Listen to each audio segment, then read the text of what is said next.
semuanya, perkenalkan nama saya Desi Ruth Natalia Sianturi. Saya dengan NIM di atas, saya dari Prodi MPK 1 dan saya membawa mata kuliah Sosiologi Pendidikan. Terima kasih.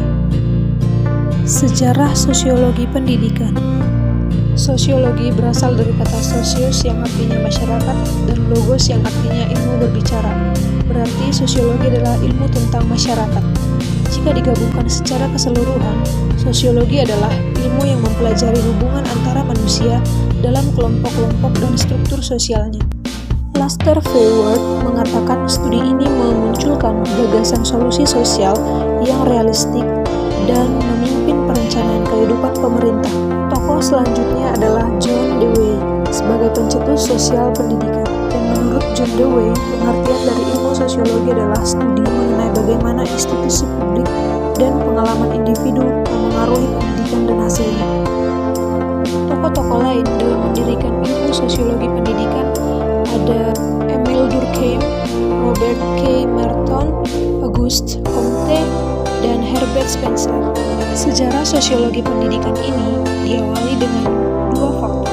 Yang pertama adalah faktor perubahan sosial. Yang kedua adalah revolusi industri pada abad ke-19. Sejarah sosiologi pendidikan ini muncul karena terjadinya pengaruh kondisi sosial masyarakat di Eropa, revolusi industri yang terjadi di Eropa, dan juga terjadinya revolusi kesadaran masyarakat Eropa. Ketika itu membuat melemahnya nilai-nilai dan norma-norma tradisional. Menurut Emile Durkheim beserta para rekan lainnya, pendidikan bukan hanya satu bentuk, tetapi sarana untuk mengembangkan kesadaran individu.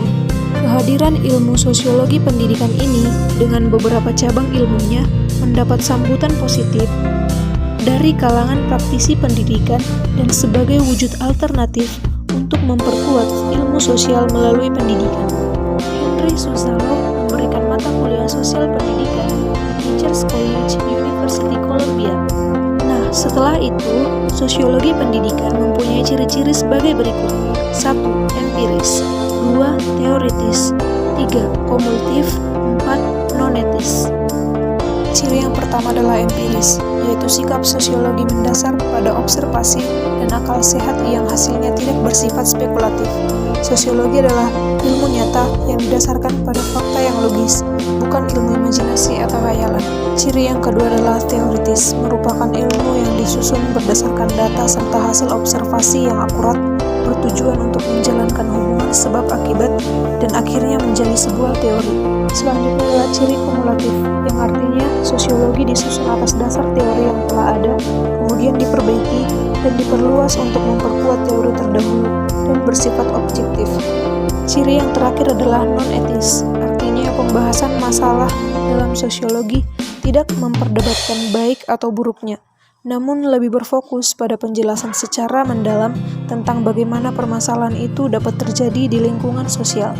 Yang selanjutnya adalah tujuan mempelajari ilmu sosiologi, yaitu untuk menganalisis proses sosialisasi anak, baik dalam hubungan keluarga, sekolah, maupun masyarakat. Pendekatan struktural dan fungsional mengarah kepada keseimbangan dan ketertiban dalam sosial. Apa perbedaan pendidikan sosiologi dengan sosiologi? Yaitu pendidikan sosiologi merupakan sebuah studi jurusan atau sebuah pelatihan seseorang agar suatu saat suatu individu dapat berprofesi sebagai pendidik sosiologi yang baik setelah lulus dari studinya. Sedangkan sosiologi pendidikan adalah sebuah ilmu yang spesifik dan khusus dalam melihat pengaruh pendidikan pada masyarakat. Lalu bagaimana perkembangan sejarah sosiologi pendidikan di Indonesia? Nah, Sorjono Soekanto dan Mustafa Abdullah melalui buku Sosiologi Hukum dalam Masyarakat pada tahun 1980 memaparkan bahwa pendidikan merupakan hal yang diperlukan dalam pengembangan ilmu pengetahuan. Dalam perkembangan ini, pendidikan juga berguna untuk memberi penilaian logika, etika, serta estetika yang terdapat pada diri manusia itu sendiri. Dari pernyataan pentingnya pendidikan tersebut, sosiologi pendidikan hadir menawarkan berbagai aspek kehidupan masyarakat yang tercipta dari pengaruh pendidikan terhadap kehidupan sosial dan sebaliknya. Di buku Sosiologi Pendidikan tahun 1982, karya Abu Ahmadi dijelaskan bahwa sosiologi pendidikan adalah sebuah ilmu pengetahuan yang mempelajari tentang proses belajar dan juga mempelajari antara orang yang satu dengan orang yang lain.